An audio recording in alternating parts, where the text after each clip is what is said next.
سلام، به پلی ویت تروث خوش اومدید. از سری اپیزودهای سوسپرین یا اثر انگشت روح، این اپیزود اوله و موضوعش اختلاف درک ما انسان‌ها نسبت به مسائل یکسان و مشترک. فرقی نمی‌کنه این مسائل مادی باشن، زمینی، آسمونی یا هر چیز دیگه‌ای. تا حالا به این فکر کردین که چرا سر یه موضوع واحد این همه اختلاف نظر وجود داره؟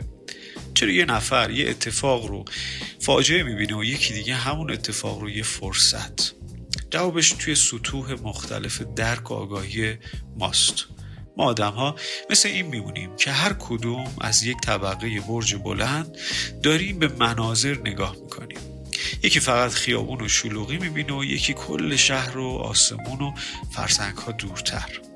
همین تفاوت هاست که باعث خیلی از آشوب ها، دعواها و جنگ های کوچیک و بزرگ توی زندگیمون میشه.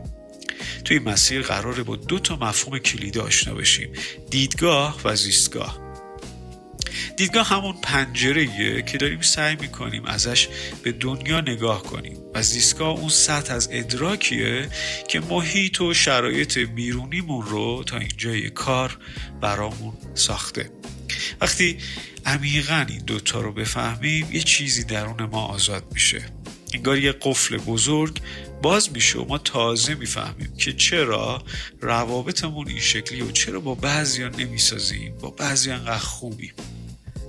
این آگاهی به ما قدرت میده، قدرت این که روابطمون رو بازنگری کنیم. بعضیا رو باید اصلاح کنیم، بعضی روابط هم شاید دیگه وقتشه با شجاعت تمومش کنیم تا جا برای روابط جدید و سالم باز بشه. این یه سفر درونیه برای درک خودمون، چون همه چیز خودمونیم و جهان بازتابی از ماست.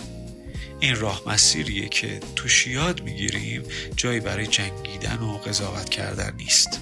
پس توی این مسیر با ما همراه باشید تا با هم یاد بگیریم چطور اثر انگشت منحصر به فرد روح خودمون و دیگران رو بشناسیم و دنیای آرومتری برای خودمون بسازیم. این تازه اول راهه.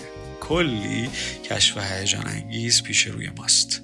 ممنون که وقت گذاشتید و ما رو تماشا کردید. یادتون نره کانال رو سابسکرایب کنید و این ویدیو رو برای کسی که فکر میکنید بهش نیاز دارن بفرستید. مرسی. توی پادکست این قسمت با ما همراه باشید.